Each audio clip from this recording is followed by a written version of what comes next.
has a cat ever waved at you? Has it ever called you over to do some auspicious money business? Well, if you have ever been to Japan, then definitely the cat would have waved at you from every shopping store. It's called the maneki neko, a cat figurine that just waves at people to welcome them over. It's called the lucky cat, the money cat, the welcoming cat, or even the happy cat. And it invites good luck and prosperity to its owners. Well, this Japanese cat is now on a mission. It is waving at chip companies, especially those with their units rotting in China. And let's just say it has a very, very juicy deal for them. Hi and welcome to TFI Global, the foreign affairs and geopolitical analysis arm of the TFI Media Group. I am your host Shubhangi, and in this video I will tell you how Japan is making a massive push to become the next global semiconductor superpower and China is shivering in its boots. Let's begin. Semiconductors, the small chips which have become crucial for the human civilization. What are they, and why are countries around the world desperately trying to build the capability of manufacturing them domestically? Well, let's just say these microchips can be the end of the Chinese Communist Party, and so the free world cannot be desperate and enthusiastic enough for trying to set up semiconductor manufacturing facilities within their territories in order to choke the paper dragon of its supplies. Usually made of silicon, semiconductors are a strategic technological asset in today's globalized world. From car batteries to laptops to smartphones to household appliances to gaming consoles and everything in between, semiconductors perform the fulcrum of the job in powering smart electronic devices. The global semiconductor industry is valued at around $481 billion as of 2018 and is dominated by companies from South Korea, Taiwan, and the United States. Now, Japan is making a massive push to become the next global semiconductor superpower, and China is shivering in its boots. Japan is playing the Come cat now, also called the maneki neko. The cat is a common Japanese figurine that is often believed to bring good luck to the owner. Japan is making an all-out effort to attract semiconductor manufacturers from around the world to set base in the country.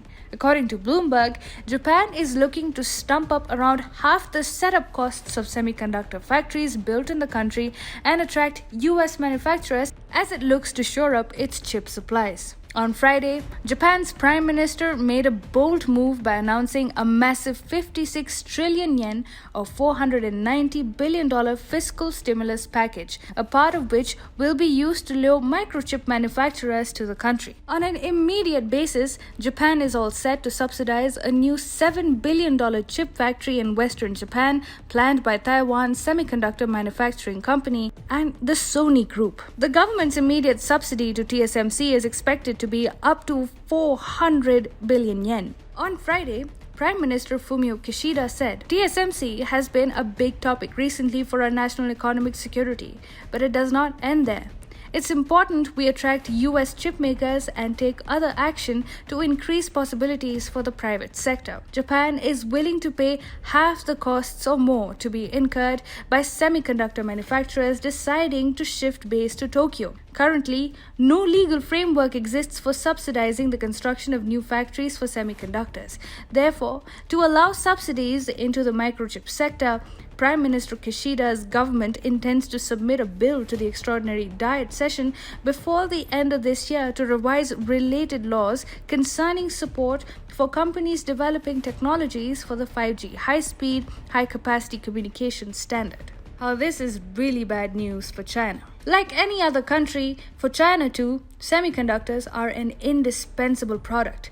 And in recent times, China has also pushed for indigenous manufacturing of semiconductors, especially after the Trump administration crippled its electronics industry with a ban on the export of American-designed models to China. Huawei and SMIC were cut to size after the Trump administration blacklisted these companies and refused to sell semiconductors to them. So, China faces a chip crisis of its own. It relies heavily on imports to keep its electronics and automobile industry afloat. Such has been the thirst for semiconductors that China has engaged in industrial espionage and talent poaching to offset the semiconductor shortfall.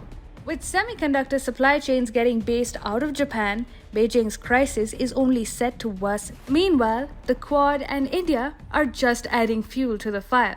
Giving a jolt to the One China policy, the Narendra Modi government of India is in advanced talks with Taiwan over bringing a chip plant worth an estimated $7.5 billion to India to supply everything from 5G devices to electric cars. In September, at the first ever in-person Quad summit, Japan, Australia, and the USA, along with India, had decided to end China's global domination dreams with a single move, restructuring the semiconductor supply chains.